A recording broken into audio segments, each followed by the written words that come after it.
justement? Bah, Brassens, c'est un homme qui a vécu de 1921 à 1981, qui est né à Sète, qui était assez rêveur, paresseux, comme beaucoup les gens du Sud, un peu comme moi, mais qui avait la chance d'être. Il a malchance d'avoir connu la guerre, il a fait le STO, il a fait les camps, il s'est évadé, il est retourné à Paris, et c'est là qu'il a rencontré Jeanne, la canne de Jeanne, la dame qui l'a accueilli et qui l'a aidé à démarrer. Parce que lui, il voulait pas chanter ses chansons, il l'espérait, comme beaucoup de gens. Je sais ce que je dis, moi aussi, j'aurais aimé qu'on chante quelques-unes de mes chansons, il y en a qui l'ont fait. Mais Brassens était très timide, très sensible dans la vie de tous les jours. Puis sur scène, Patachou, Jeanne, c'est beaucoup de dames qu'il trouvait beau, jeune, gentil, poète, qui l'ont encouragé. Et c'est Patachou à Paris dans un cabaret, le Lapin Gilles, qui lui a donné sa chance. À l'époque, ça paraissait monstrueux, les chansons de Brassens, le gorille.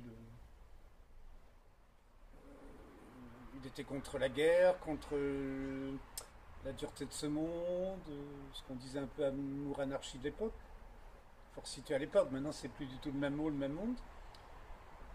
Il arrivait sur scène un peu bourru, un peu avec sa guitare, même comme ça, un peu timide. Il avait Pierre Nicolas, son contrebassiste, qui l'a accompagné. Il jouait très bien la guitare parce qu'on dit que les textes de Brassens sont bien écrits, ce que je crois. Mais si on s'y connaît un peu musicalement, il a une dimension de jazz et de la musique est bien écrite et chiadée chez Brassens. C'est peut-être ce qui fait sa qualité d'auteur, compositeur, interprète. Très sensible au Sud. Il est allé à Paris parce que, bon, la guerre, l'époque, il s'est retrouvé à Paris. Et il y a une troisième période de sa vie en Bretagne, à Les Ardrieux. Je suis allé là-bas aussi. Chaque fois, j'étais très bien reçu par les gens ou les amis de Georges. Et c'est là où il a rencontré Poupe Chêne, sa dernière compagne. Elle n'a jamais été mariée, mais il a eu une véritable compagne d'amour qui est décédée maintenant, qui repose à Sète près de Brassens, qui s'appelait Poupe Chêne, petite poupée en russe. Elle était d'origine slave. Toujours dans l'ombre. Il a fallu à la limite le départ de Brassens pour qu'on découvre qu'il avait une vraie dame d'amour, qu'il attendait souvent derrière le rideau, qui était passionné par la personnalité de Brassens. Il attirait quand même Brassens. Alors Brassens, très jeune, était très sportif, très costaud, très bel homme pour l'époque. Sète et tout, les plongées. Pour nous, les Sétois, on aime bien la mer, on aime bien montrer un peu la frime, mais derrière le côté frime, on est des gens très timides, très pudiques, plus profond et inquiet qu'on croit, tout compte fait. Parce qu'il y a le côté comme ça que j'ai, parce que moi je suis d'origine du Sud et de Sète, donc je comprends bien l'atmosphère. Il a souffert énormément de calculs. Donc toute sa vie, il allait des fois en clinique le matin ou à l'hôpital parce qu'il devait pisser la pierre. Et c'est là où le beau Brassens est devenu un homme de qui a 50-60 ans était très fatigué, réduit. Mais c'est là où il avait la moustache, la photo souvenir pour beaucoup de gens de Brassens, quoi, la photo du papy Brassens. Celle qui reste un peu dans la mémoire, dans les médiathèques, dans les livres, les disques et tout. Mais il a beaucoup souffert, moi il m'a dit, les gens ne se rendent pas compte, des fois il était à l'hôpital le matin, le soir il était à Bobino sur scène. Qu'à l'époque il n'y avait pas les appareils laser, il n'y avait pas la médecine de maintenant. Des fois maintenant on peut détruire les cailloux par le laser.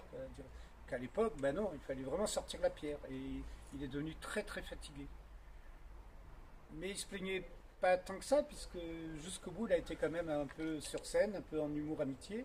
Très bien entouré, les amis de Georges et une équipe extraordinaire.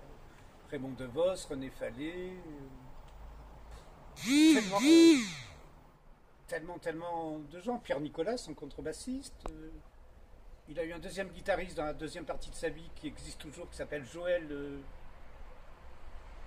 Joël Fédot, qui a été son deuxième grand guitariste.